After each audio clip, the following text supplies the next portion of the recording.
Welcome to the Organic Wine Podcast. This is Adam Huss coming to you from Los Angeles, California. Thanks so much for listening. I've become convinced that vines and trees are talking to me, teaching me. Multiple guests I've interviewed give credit in one way or another to the plants themselves for the wisdom they've gained in relation to how to live and farm. More and more, as I've worked with plants and observed them and listened with that part of myself that doesn't hear in words, I've begun to realize they are teaching me. As I've eaten them and drank their fruit, they have changed my mind and body as they become part of it, as they become part of me. In fact, there's a rise in the ingestion of mind-changing plants and fungi. I think they've begun doing this for more and more of us who have been long separated from them because things have gotten so extreme that survival is actually a question rather than an assumption. The interesting thing is that I don't think the plants are worried about themselves. I think they're trying to wake us up. I think they may be trying to save us. My guest for this episode is Ryland Englehart. Ryland co-founded Kiss the Ground in 2013 and leads the organization as executive director, producer of the Kiss the Ground film, and host of the Kiss the Ground podcast, all of which I highly recommend checking out. As a 15-year entrepreneur, he is also the co-owner and prior Mission Fulfilment Officer of the nationally recognized plant-based restaurants Cafe Gratitude and Gracias Madre, located here in Southern California. And he does so much more. I met Ryland at a vineyard in Santa Barbara that has been purchased for the express purpose of converting it from a conventional and extractive form of viticulture to a regenerative organic ranch. The occasion of our meeting was a fundraiser for Kiss the Ground, the organization. And if you haven't seen the film documentary, Kiss the Ground, I can't recommend it enough. It's the movie that introduced regenerative agriculture to over 10 million viewers worldwide. If you're a Netflix subscriber, you can watch it tonight, and you should. Let me speak plainly. Regardless of what kind of agriculture you're in, whether it's viticulture, pommeculture, or otherwise, regenerative agriculture is the best solution to industrial agriculture's degradation of our environment. If you're wondering what exactly regenerative agriculture is, Ryland gives a great explanation right at the beginning of this conversation. Ryland may be regenerative agriculture's biggest spokesperson. And in this conversation, he talks about wine's unique ability to communicate the story and benefits of regenerative agriculture.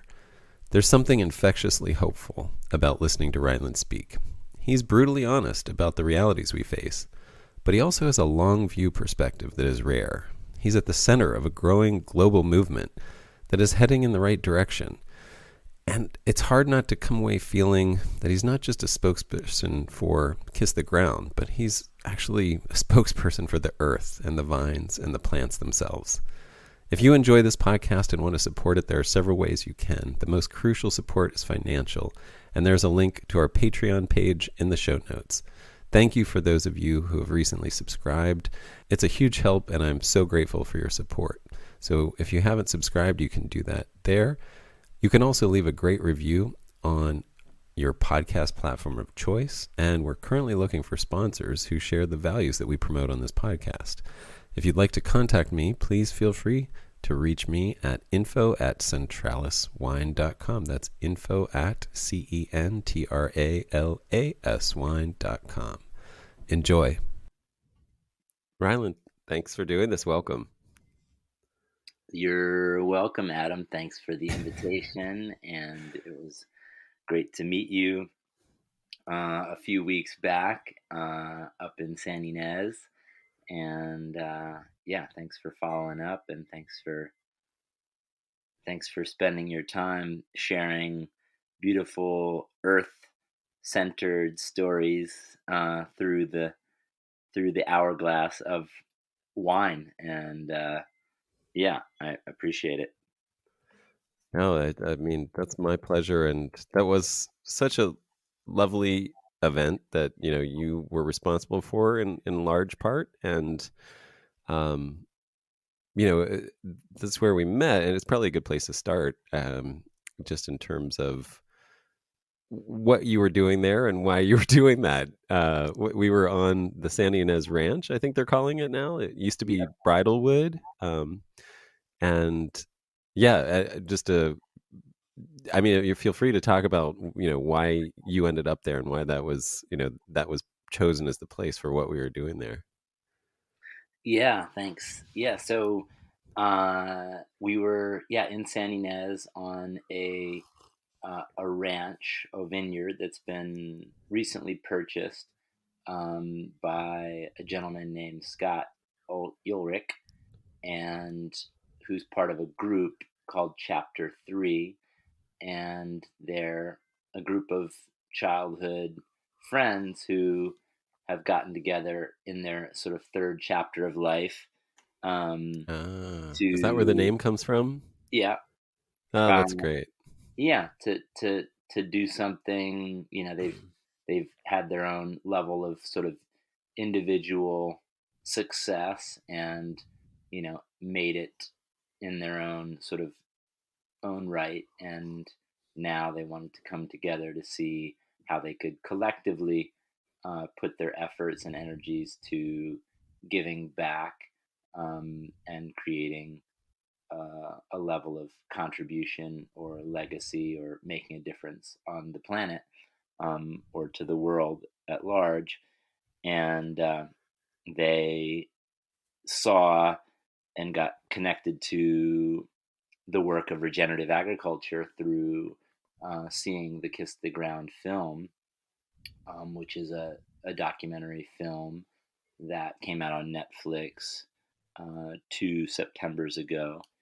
And uh, it's been seen by over 10 million people, and is really being used as a tool to easily and in a very digestible way communicate the optimistic and hopeful path of regenerative agriculture being a solution to our climate crisis, our water crisis, and our human health crisis.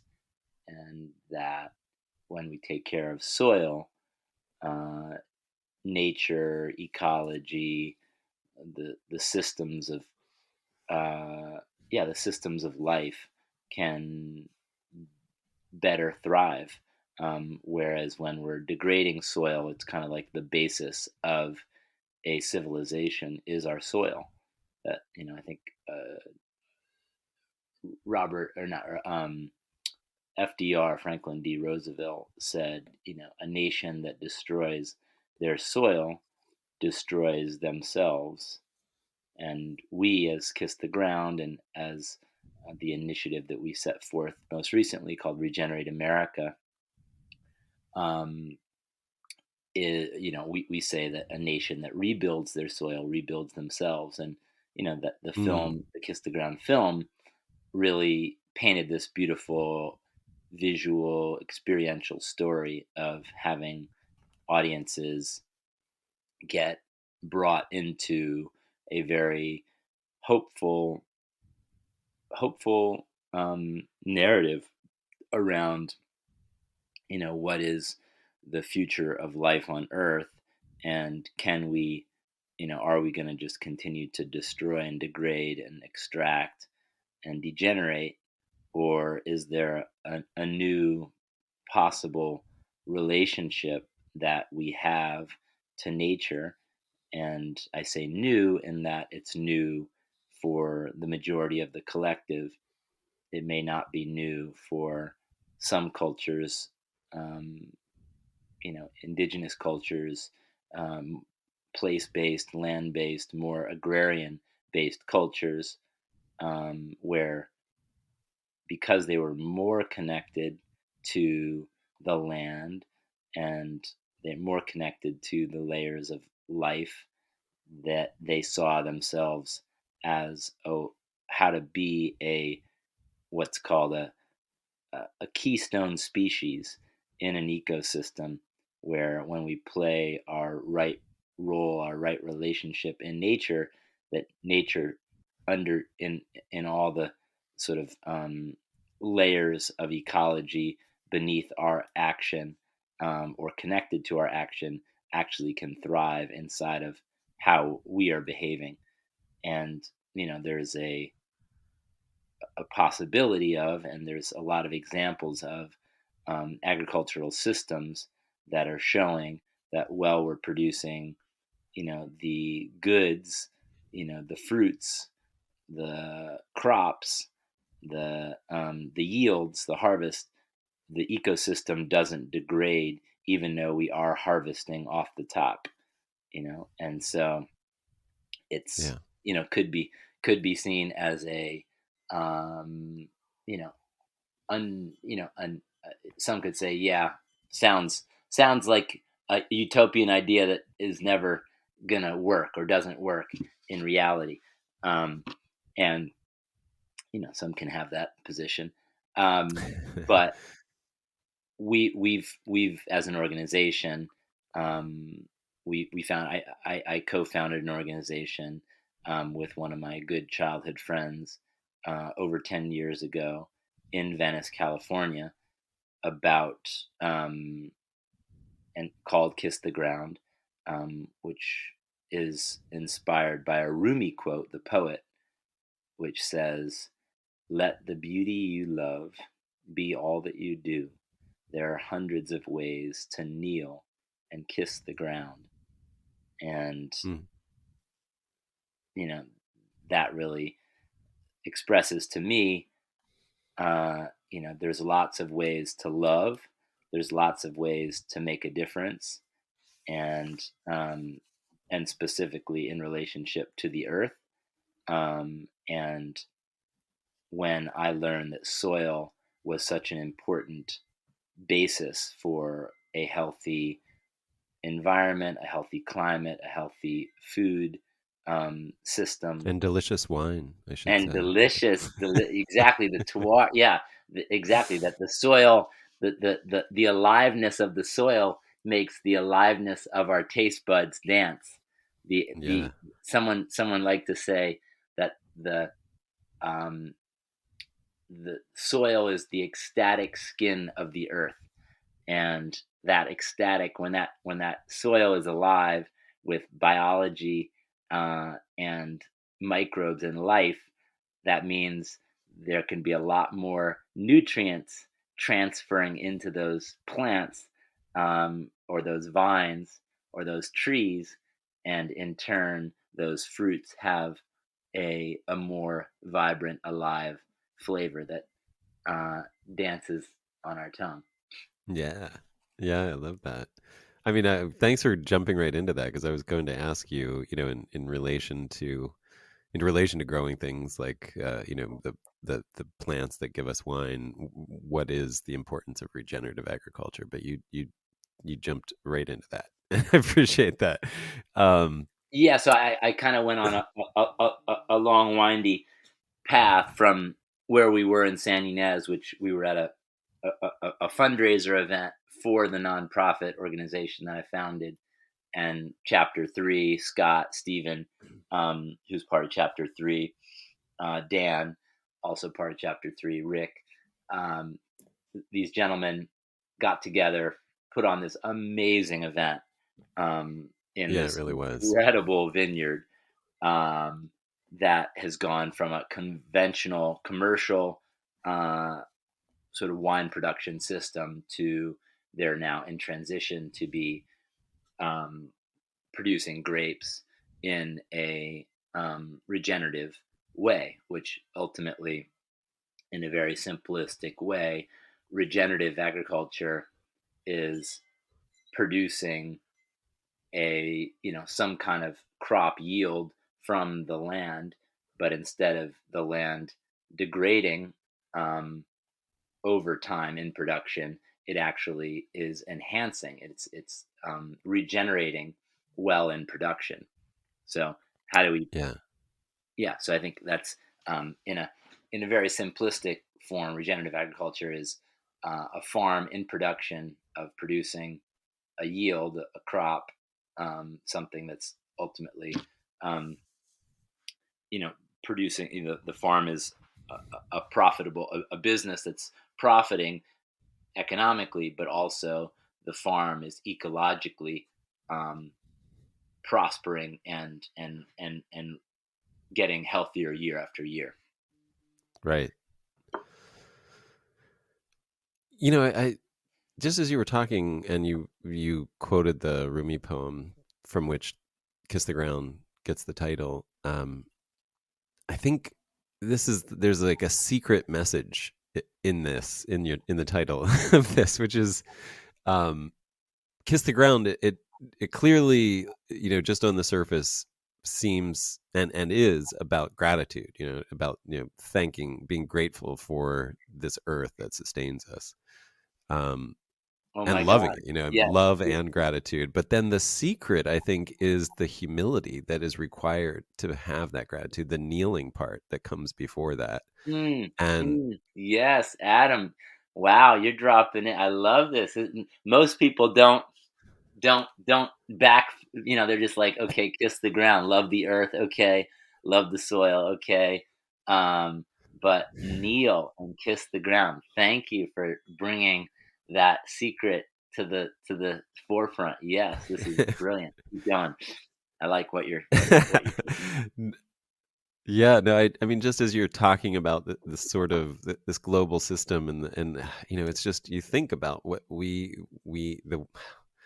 this attitude of whatever it is, of dominance is, and then you start comparing it to, not all cultures are like that. There are these indigenous cultures that are tied to the ground, tied to the earth a little more closely, where regenerative agriculture is much more the norm. And I think the idea that we, like Europeans came to the Americas, and they found this sort of verdant, what they called wilderness, but really it was the subtlety that comes from humility. It was people who had integrated into, because they didn't see themselves as dominant over that thing. I mean, I can't put myself in the position of those people, obviously, but this is just an idea that I'm toying with, to play on that idea of humility, and what it would look like, and how that would shape a culture and a land differently. Um, Yeah, I I mean, I I was just at a conference listening to Graham Hancock speak. I don't know if you're familiar with Graham Hancock. I'm gonna Are write you? down the name. I don't. I Um, No. he's a historical anthropologist. Um, Okay, is that that sounds anthropology? right. Is he's study of human Yeah. civilization, right? Yes. Yeah. That's right. Yeah. So, and basically, he's a total black sheep in the sort of mainstream narratives of human history. And he just came out with a show that's on Netflix. But I just saw him talk at a conference down in Palm Desert this past weekend, and one of the things that struck me and I walked away with was, he's talking about a civilization that was, 12,600 years ago, um, which is not normal history or not normal anthropology. And Right. basically, speaking to what could have been the mysteries of Atlantis, but basically giving a scientific explanation of a um, some pieces of a comet hitting an ice sheets of during an ice age, which ultimately flooded and put enough water to bring the oceans up 400 feet, and that there was um, some pretty sophisticated cultures living um, living at on the ocean, on the coastlines, while there was still more sort of hunter gatherer esque cultures, which on some level I was like, that doesn't make sense. What that there would be, these different degrees of civilization in different parts. But then if I think about it,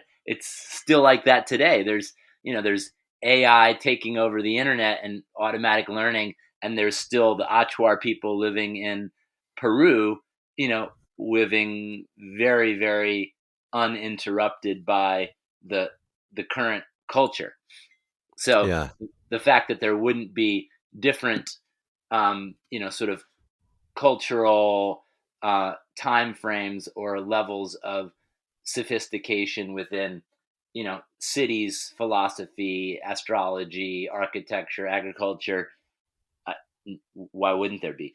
Anyways, but there's a long tangent to get back to your humility piece, which is basically his view on why those cultures, there was a level of sophistication, but ultimately what happened was they became arrogant and thought they were above, in the mythology, sort of above the gods or above. um, but I would also say, in a more grounded way that I can relate to now, is like above nature, that we could Right. dominate, that we could, genetically modify, that we could sort of be above the ecological functions of life, and think that we could kind of manage the whole thing, from Mm. our minds, from our technocrat minds. And Yeah. um, that ultimately that was you know um, the one of the mythologies of why that culture essentially got decomposted back into the into into nature, was they basically saw themselves as high and mighty and above the earth, and in turn, when they felt like they were above the earth, they essentially created the conditions to off themselves, um, or nature off them, because they were essentially being a a pest versus being a contributing factor to the overall ecosystem. Yeah. And one could say we're at that point right now of, um, you know, and one could even say that COVID, lots of opinions about COVID, um, but you could also say, you know, that was uh, you know, a shockwave of, um, biological, um, decomposition of an unhealthy society. Mm. And when we know that when nature is at imbalance, it will take it, it'll take itself down to so that it can create fine balance. Because if there's an imbalance, it oftentimes has a way of, um, you know ending whatever is out of balance, such that it can find more homeostasis, more balance again. So, Yeah. anyways, that culture decomposed. Um, some could say, we're not that far away from creating tipping points for where we would decompose our ability to have a civilization. And then there's sort of this vision that I've been, holding in my heart and mind, that there's a more beautiful world that our hearts know is possible, and that world is a more harmonious world, or life in relationship to nature, and a more balanced, um, yeah, a more balanced relationship to nature, with humans and animals and the living world, with this context of regeneration as something that we can implement and start to or remember how to live in the guides of, and operate from. And when I think about that paradigm shift of, human beings seeing themselves as part of nature, and that we can help revitalize it through our actions and our methods of agriculture, I get really excited, especially seeing some large examples of how that's being done around the world.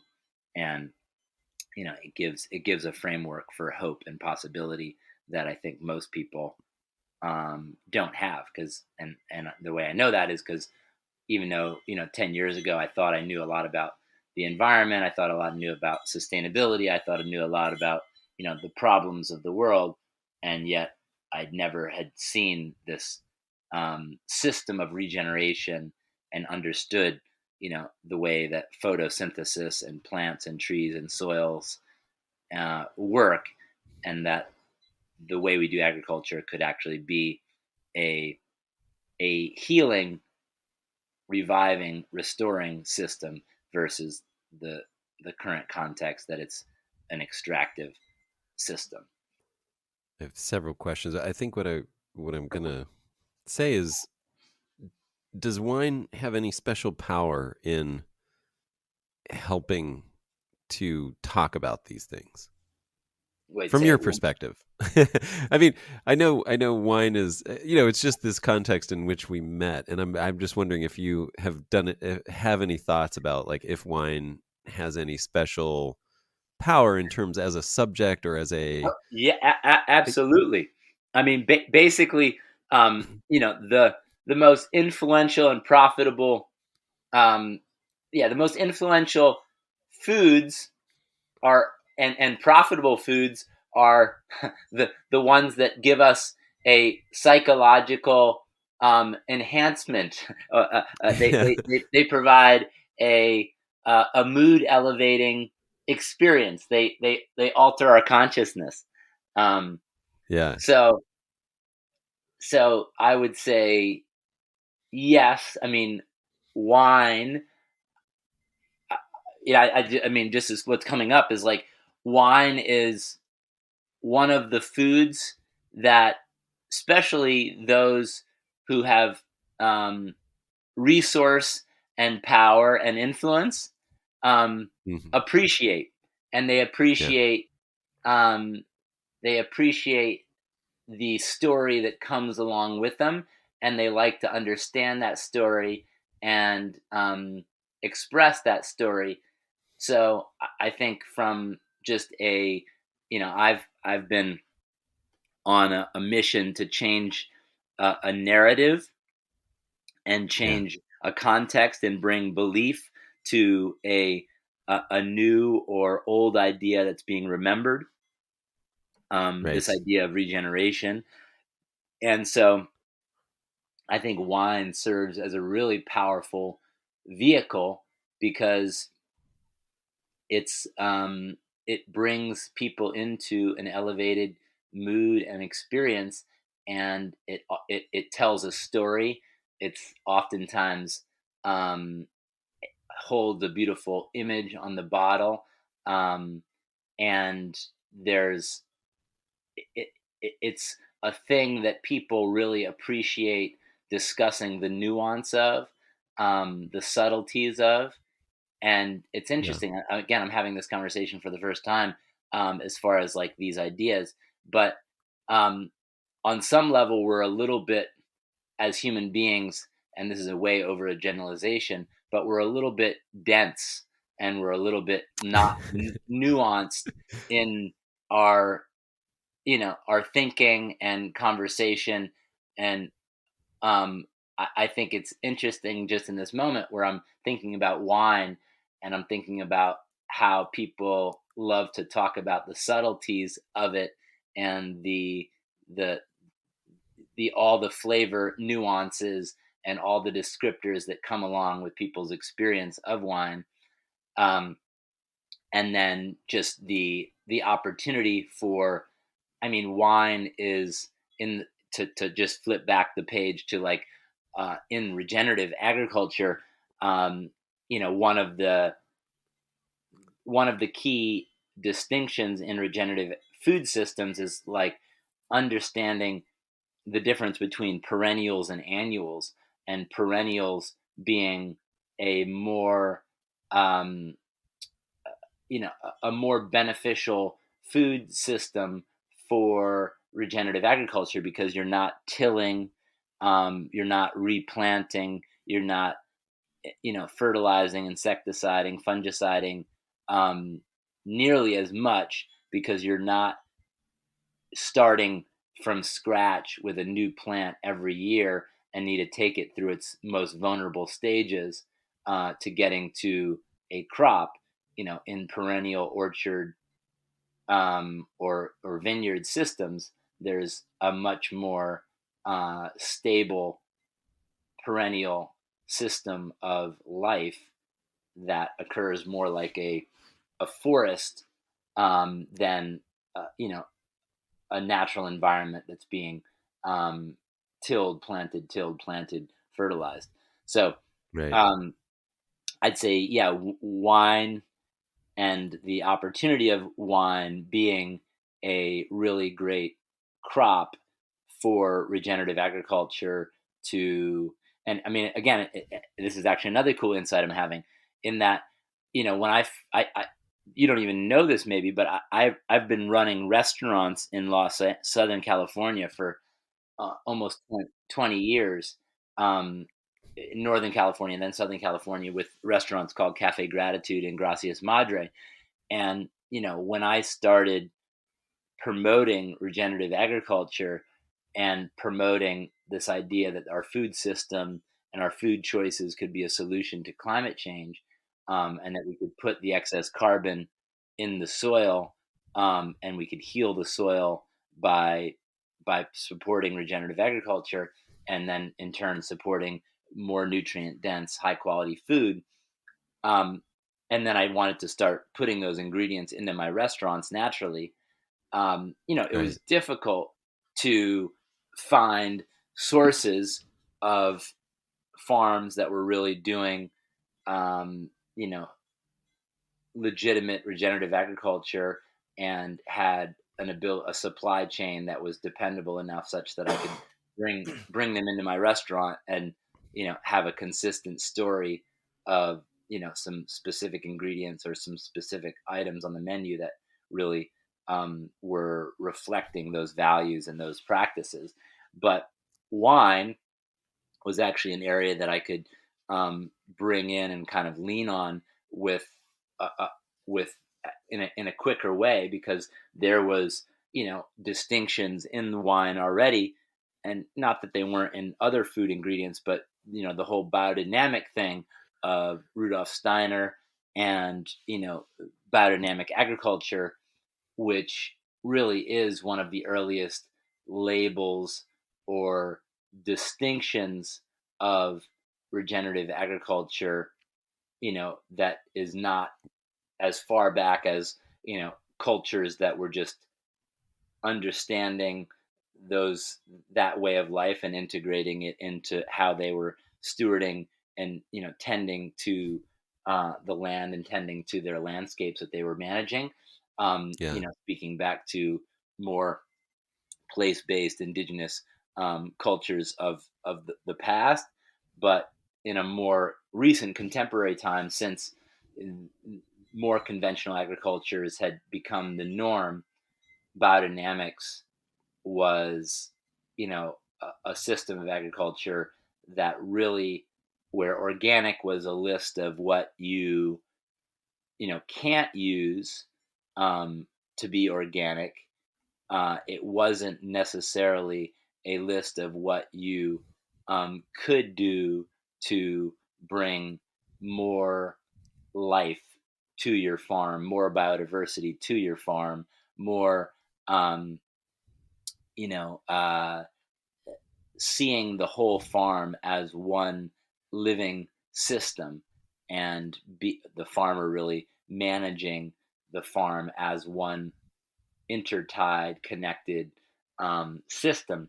And so biodynamic wine really is, and there's quite a lot of vineyards who have gone down that path, saw wine as the agricultural um, crop and system and product that could have, enough profitability in the margins to be able to do the good land stewardship on the land, and would have the interested, connoisseurs of wine who really, talk about the quality of the soil and how that translates into the flavor, and how that totally goes into or makes sense, um, if you're talking about the nuance of the land and how that land translates into flavor. You probably don't want a bunch of chemicals you know on that land, then getting into that flavor, then impacting, like, just from a experiential sort of, even just the romance of wine. It just does, the chemical, the chemical or synthetic nitrogen or synthetic inputs don't really um, lend well to the poetry of the appreciating the flavor of wine and the land. And then there's this whole other layer of sort of synthetic input that ends up in your wine, that I Yeah. don't think it is intuitively works within the the the more romantic and more nuanced appreciation for what wine is, the quality of flavor, the savoring of it, the appreciating of the nuance and where that came from. And so I think in our minds, we intuitively don't want those um, Yeah. those chemicals Yeah. and inputs. We want that natural taste and flavor, where I don't think we care to think about it that much when we're having a salad or we're having a burger or we're having a piece of toast. It's, we're less connected to um, that full system than we when we are one. I mean, this is my kind of assessment. It's not nothing Yeah.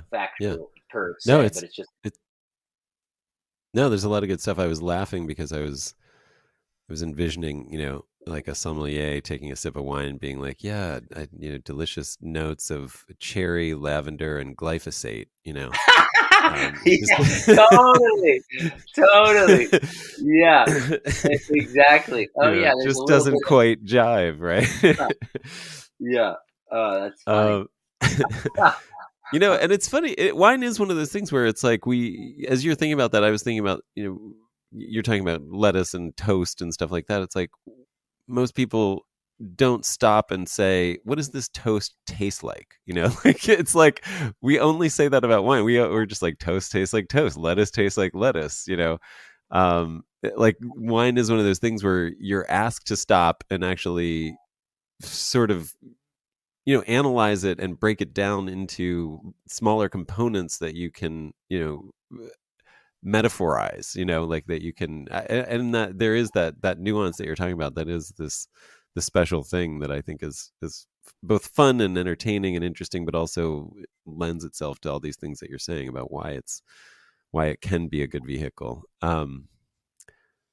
Thanks for all that. Thanks for I really appreciate your thoughts. That was nice. I love the idea, that yes, like it seems that we also need to move more toward a perennial form of agriculture. We were just talking about that book, Restoration Agriculture, which is all about that. But Oh yeah, that's right. yeah, Yeah. this idea that the food systems that are present in a living ecosystem without us here are mostly perennial. Like if there was some disturbance, or if we went away for 100 years, those same things would come back, and they would still be there. They would have changed. Things have filled in different. There may be new varieties of them, but these are things that that landscape, that ecology would have perpetuated indefinitely. It wouldn't whereas if you planted a cornfield and then came back in 100 years, there wouldn't be no corn, most likely. Um, and wine is like that too. You can plant a vine and potentially come back in 100 years and find lots more vines. It's happened quite a bit. I've been part of finding things like that, old vineyards here in Southern California, even, where the somebody planted a vineyard, and and then it was abandoned for 80 years, and you come back and that vineyard found a way to like just keep going, and then the branches lay down in the soil and put out their own roots, and new vines sprout up in this sort of natural propagation way, and it just spreads out, and now you have new, yeah, and then seeds drop from the clusters that were hanging and have sprouted into new vines. And if it's planted in the right spot, it just regenerates and propagates and creates new things, and some of those new things are really interesting, and if they've survived under neglect, they might be even better than the original thing that was planted there. You, I, I was just tangenting on your thoughts there too, but I noticed something else from what you were saying that I wanted to go back to. It's this sort of bipolar aspect that I think probably it sounds like you live in, and that I know I live in. So I can only speak for myself, but it's this, on the one hand, wanting to have a lot of hope, and then on the other hand, seeing the realities that are around us. And yeah, I just rewatched Kiss the Ground before talking to you, just to have it fresh in my mind. And I wrote down this quote from one of the guys: "The way that we're feeding ourselves is undermining the very ecology that we are dependent on." And Jeff Creek. it's the Yeah. yes, yeah, and it's that idea. Yeah, I mean that's the idea. Whether it's feeding with foodstuffs or feeding with wine, um, in large part, this is what we're doing, and we see that. And I'm wondering, I guess there's a two-part question I want to ask you. One is, I know you've talked a lot about sacred economics or sacred commerce, and I know that what you've tried to embody with Cafe Gratitude, which if anybody hasn't been to Cafe Gratitude or Gracias Madre, I'm just putting them up there as some of the best restaurants in Los Angeles, where I live, and my favorite place to go, because you guys have done this great job of making incredible tasting food that's incredibly carefully made. And you it's great to go to a place, unlike everywhere else, where there's care put into the provenance of those ingredients. It's not just like trying to like run a business where you're getting the cheapest available thing to make the biggest profit off of selling it.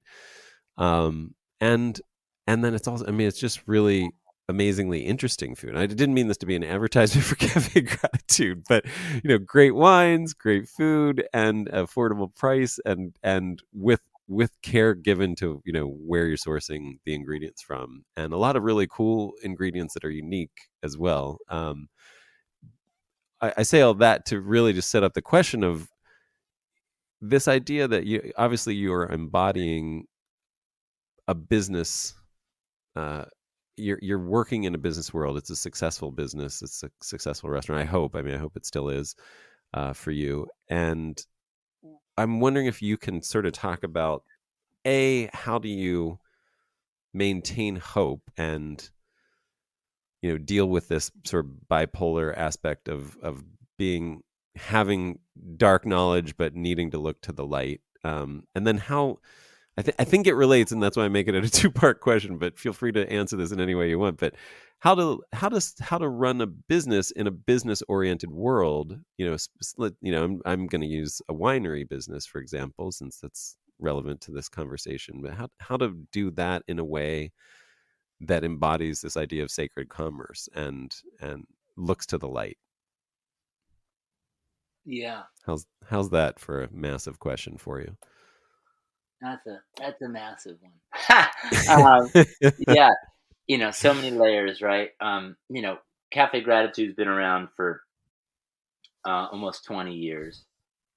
Yeah, Um, and it's been, it's had its ebbs and flows, and it's had its, um, but I think, and honestly, right now restaurant business in California is very difficult, yeah, um, with just the lots of regulations, raising costs, more people purchasing food through Uber Eats, and them taking 30% off the mm, top, and restaurants don't even have those kind of margins. So in many right, cases, the you know what's becoming the biggest part of our business is a part of business that's not profitable. um, right, and then within the you know um, vaporizing margins, the commitment to integrity of what we're doing, and what we're sourcing. uh yeah, it's right. very, Makes it all the harder. Yeah, very, very difficult, because um you know it's very difficult when margins are thin to take the risk of um paying unnecessarily more for things because they represent a greater value, or a greater values, or And I would say that over the 20 years of Cafe Gratitude, we started as a level of innocence and a level of commitment to this idea of serving the highest quality, best ingredient, clean, organic food. And the difficulty is scaling something and maintaining the the human. You can scale technology. That's easy to scale, but to scale human and nature connected systems is a difficult thing, and Yeah. maybe not even a meant to happen thing. Yeah. Um, you know, so this idea that just uh,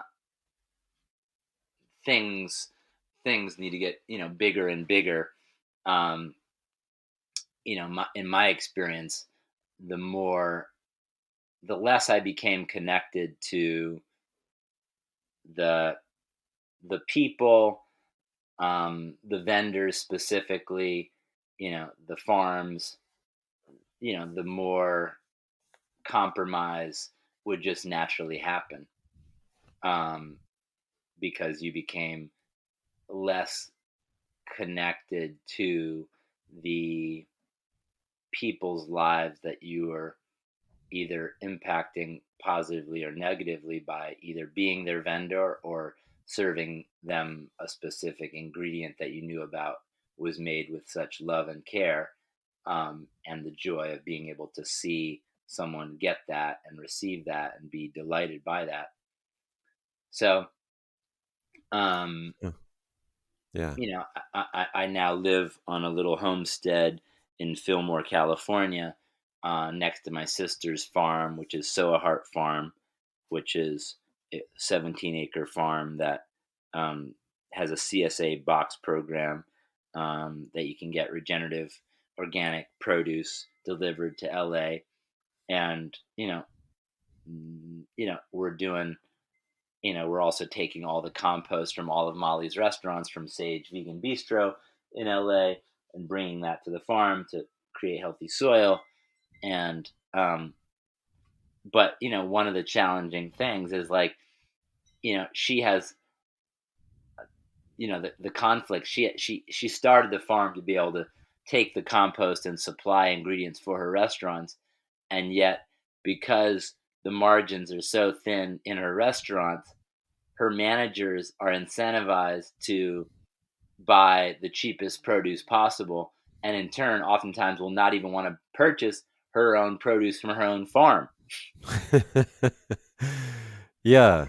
Yeah. I mean, and this is, yeah, I, I mean, I can say I'm right there with you in terms of winery costs in Los Angeles as well. I'm at the point where I don't think it's actually viable. I think it's like just, not in a scalable way anyway. Like, I mean, you can in small ways, you know, make it make sense, but yeah, to grow a business, there's a huge upfront cost, first of all, to set something up, and then there are ongoing, rent costs and things like that that are really, really high. Regulations are really strict and weirdly strict. Yeah, it's really interesting to to consider what might become of my winery in the future as well. Um, where where does that leave you with Yeah, with what you're doing? yeah. I mean, I've stepped out of the restaurant business a couple years ago to just focus on my Gotcha. advocacy education and the nonprofit, because Got it. one, it was like the mission that was put on my heart, and the thing I was tasked with from sort of a higher calling. And well, I love the restaurants and they've been amazing, uh, and there's aspects of it that I totally miss. There was there was a yeah I felt there was a higher calling to my life to be a messenger, evangelist, an advocate, an educator for regenerative agriculture, and having that becoming a culturally adopted idea and concept, and sort of desire for what the culture wanted. Um, and so I've focused there versus being in the the trenches of running the restaurants over the last Yeah. in the way that I have over the last 15 years. Um, so So uh, so yeah, go ahead. so that's just sort of my current paradigm personally. I'm still an owner and a partner in the restaurant business in Los Angeles, and it honestly, we don't it's a we're looking into a grim, we don't we're looking into like, um we don't have the answer to sort of get ourselves, um you know get ourselves into a better rhythm or context where the overall operating ecosystem is healthy and well, and can take care of itself, take care of its employees, take care of the suppliers. That right now it's kind of like, it feels a little bit like a race to the bottom, um, which is Yeah. a little bit depressing to admit and share. But that Yeah. is a current a current experience of doing business in the size, scale, and format that we've been doing it in in Los Angeles over the last 12 years. Yeah. Yeah. Well, even more than I guess that I am really curious what you do to maintain hope or to maintain, yeah, I wouldn't say optimism, but what do you look to in terms of, um, I know regenerative agriculture is its own form of hopeful thing, and maybe that's the focus that you give. But is there, what else do you do in terms of Yeah, that? thank you. Um, you know, I would say that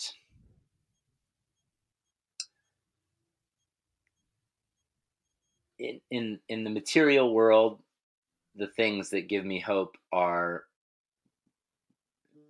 being present with my son, and seeing the joy, the innocence, the exuberance, the beauty, um, that he is. So just the joy and the hope of seeing that being emerge and coming to this world with, um, with such newness and optimism and innocence, um, Yeah. and and then that's one thing. The other thing is, um, I've I've had the blessed opportunity of um, experiencing, um, plant medicine ceremonies with the plant medicine ayahuasca, and the the thing that I always come back to is that love is this perennial truth, and it is at the center and is at the origin of consciousness and of humanity. And so I've been saying, ask me why I'm optimistic, and I say, because love and regeneration are perennial truths, that after it's all said and done, where it will end up going is the there will be a return to the consciousness of love, and there will be a return to ecological regeneration. Mm. And it may not, it may, we may face, major global, I mean, we already are, catastrophes, and there may be, uh, but I think to have faith that there is a a higher power, that there is a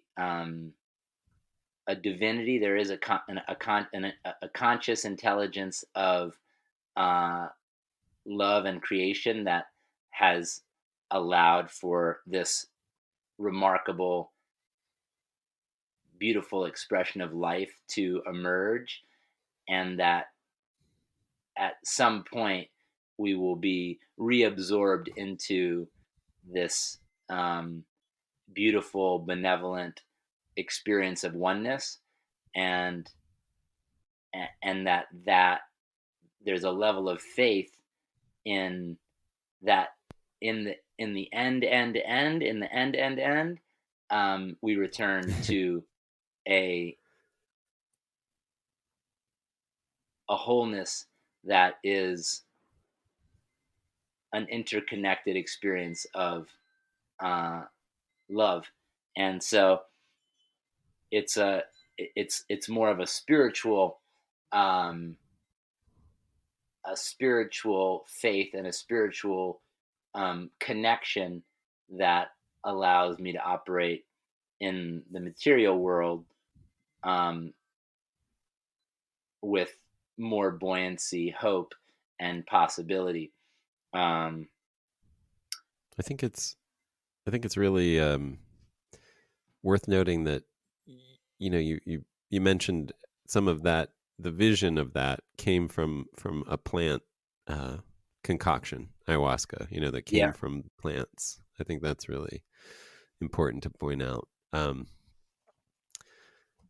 yeah. I, I've actually had the very explicit, clear thought that the context of society coming back to a regular occurrence of ceremony and the ingesting of plant medicines is a very, very strategic design that recognizes that human consciousness and the consciousness of, uh, or sort of the ego's interruption in consciousness of mm-mm.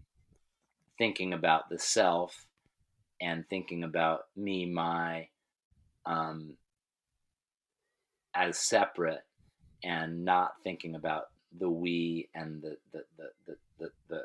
whole, that there was an intelligent design which said, all right, no matter where you are, who you are, there will be a cultural amnesia of disconnection from nature, from the earth, um, and to safeguard against that, let's put a annual, semi-annual experience of engagement with such plants that have us be humbled to our knees in our insignificance, and yet our connection to this greater intelligence that we belong to.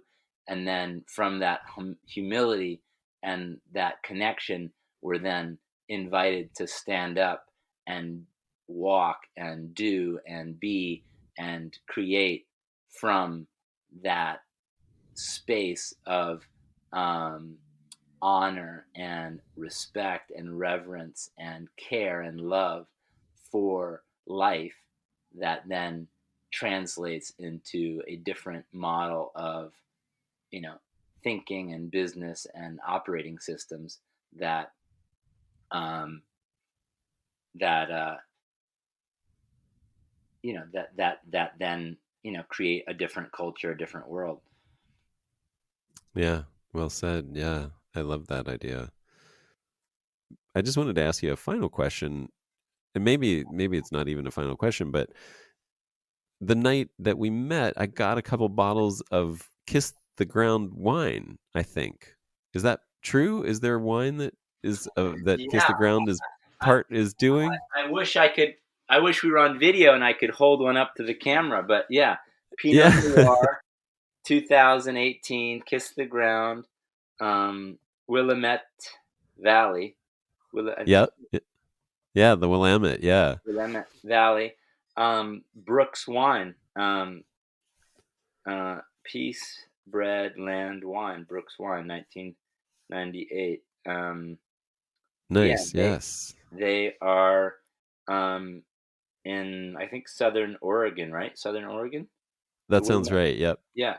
Um, and yeah, they are part of the 1% for the Planet um, group of brands, and they're also a Demeter certified vineyard, and um, and they loved the advocacy education work that we were doing, and they offered to be a brand partner, and if we want to do a collaborative label and a Kiss the Ground label.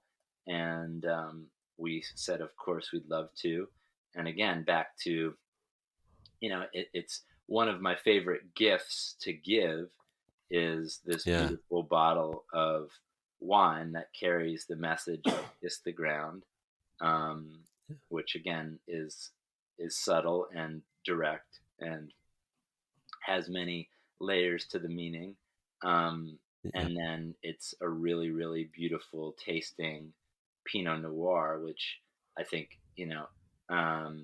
sometimes when the story around something is so big or important, and then maybe like the product isn't actually that good, but it's really fun when the story and the conversation around something is really great and has a beautiful meaning and narrative, and then the taste is also like equally as good as the story around it. and uh, Yeah. and so yeah, people can order a Pinot Noir Kiss the Ground, or we have a white. Do you have the white or you have the red? I think I have one of each actually, because Wendy got one and I got the other. Yeah. So the white. So I mean, they're both phenomenal wines. The white is, I think it's a combination of grapes, but I think it's Riesling is one of the strong, or like the prominent. Um, I'm looking. It actually doesn't. It just says it's a white wine from 2021. Um, but yeah, it's And a what's that? I was just gonna say, are these available for if somebody listening wanted to get a bottle of one of these or Totally, both? yeah. So you can order them on brookswine.com, but actually I'd recommend and would request you go to kisstheground.com and go to the store there, and you can purchase them directly there. That would be the best place to do it.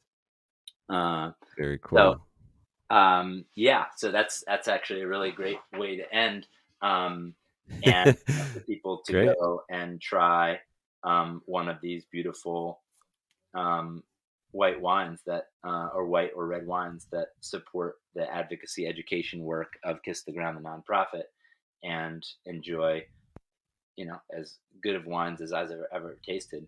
And they're grown here, yeah, on the West Coast, and yeah, they're phenomenal. I So love you haven't opened them and tried them yet, Adam?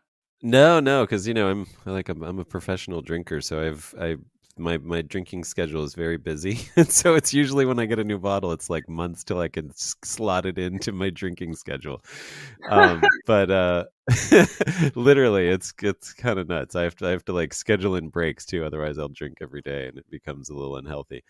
Um, but yeah, no, I'm very much looking forward to them now too. I wish I could have said that I tried them and they're delicious, but I'm sure they will be. Are there any other things besides kisstheground.com where you'd like to send people for more info or to get involved Yeah, I mean, in you know, support? kiss the ground. Really, we're building a movement around regenerative agriculture and advocacy for soil health and regenerative agriculture. And so, we have lots of ways for people to get involved. Follow us at kisstheground.com. I mean, at kisstheground on Instagram.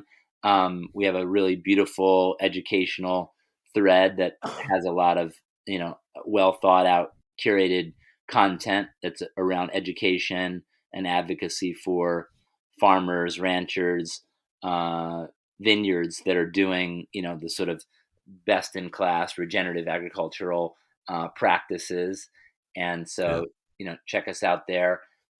If you're interested in learning more and using your voice and your influence to be an advocate for regenerative agriculture, we have an amazing course called the Soil Advocacy Training, which is an 8 hours of content, kind of like a master class on demand course for soil advocacy that has, everything from ranchers, farmers, soil scientists, doctors, communicating, all the different layers and aspects of soil health and regenerative agriculture and why it's important, and empowering you to really be a great communicator about this topic. Um, and then we also have a regenerative gardening course called Regenerative Gardening. So if you're wanting to apply the principles of regenerative ag to a small kind of backyard um, level of participation and engagement, we have a couple courses that could be really great for you that are also on demand courses on the Kiss the Ground website. And then, we're launching, or we launched in May of this past year, a really exciting initiative and campaign called Regenerate America: Soils Are Common Ground. And it's a bipartisan um, coalition of 100 organizations, brands, NGOs, conservation groups, farming groups that are aligning around soil is a very important place um, to find common ground. And can we um, put enough public pressure and enough specific pressure to specific congressional offices that we can rewrite the 2023 Farm Bill and increase spending from 1% on soil health to maybe 5% on soil health, which would ultimately lead to, upwards of 40 plus $billion of spending to incentivize and encourage farmers, ranchers, um, viticulturists to have access and funding to help make the transition from the conventional paradigm of agriculture to a more soil-centered regenerative agriculture. And so we're asking for That's people to great.